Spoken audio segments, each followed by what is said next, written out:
Hi friends, ఇప్పుడు complex నెంబర్స్లో level 1 ప్రాబ్లమ్స్లో ఉన్నాం. ఒకవేళ జేఈఈ మెయిన్స్కి కానీ ఈఏపీ సెట్కి కానీ కాంప్లెక్స్ నెంబర్స్ నుంచి ఈజీ క్వశ్చన్స్ అడగాలనుకుంటే లెవెల్ 1 ప్రాబ్లమ్స్ నుంచి అడుగుతారు. సో ఇక్కడ క్వశ్చన్ ఏమంటే the value of i² plus i⁴ plus i⁴ plus and so on 2n+1 terms ఉంటే దాని యొక్క వాల్యూ ఏమవుతుంది, ఈ సమ్ యొక్క వాల్యూ ఏమవుతుంది అన్నారు. సో ఆన్సర్ ఎట్లా చూద్దాం. ఆప్షన్స్ ఏమి ఇచ్చినారు, -1 0 -i గివెన్ వాళ్ళు ఇచ్చినది రాసుకుంటాం. First i² plus i⁴ plus i⁴ plus and so on 2n+1 అనే టర్మ్ అనేది odd number. So odd number అనేది రిప్రజెంట్ చేస్తుంది. ఫస్ట్ i² ఏమవుతుంది, i² -1 అవుతుంది. i⁴ అంటే +1, మరి i⁴ అంటే i⁴ ఎట్లా రాసుకోవచ్చు, i⁴ ఇంటూ i² అని రాసుకోవచ్చు. i⁴ అంటే 1, i² అంటే -1, మనకి రెండు మల్టిప్లై చేస్తే -1 వస్తుంది.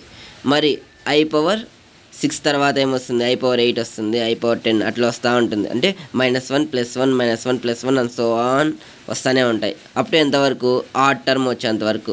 ఇక్కడ ఆడ్ టర్మ్ యొక్క వాల్యూ ఏంది, -1. సో లాస్ట్ టర్మ్ మనకి -1 అని అర్థం.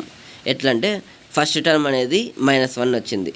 సో మళ్ళీ సెకండ్ టర్మ్ అనేది +1 వచ్చింది, +1 అంటే ఫస్ట్ది ఆడ్ అనుకుంటాం, సెకండ్ది ఈవెన్ అనుకుంటాం, మళ్ళీ third odd, fourth even and so on. మళ్ళీ లాస్ట్ ఆడ్ నెంబర్ కాబట్టి ఇది ఆడ్ నెంబర్ -1 వచ్చింది. ఎప్పుడైతే ఆడ్ ఉంటే -1, ఈవెన్ +1, ఆడ్ -1, ఈవెన్ +1 అట్లా వస్తుంది కదా.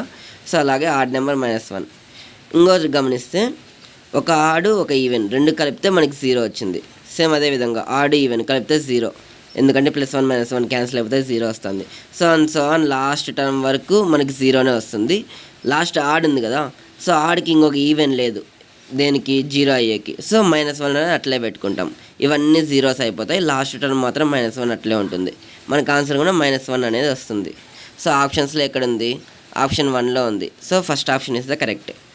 Thanks for watching friends. Please support me by like, share and subscribe our channel.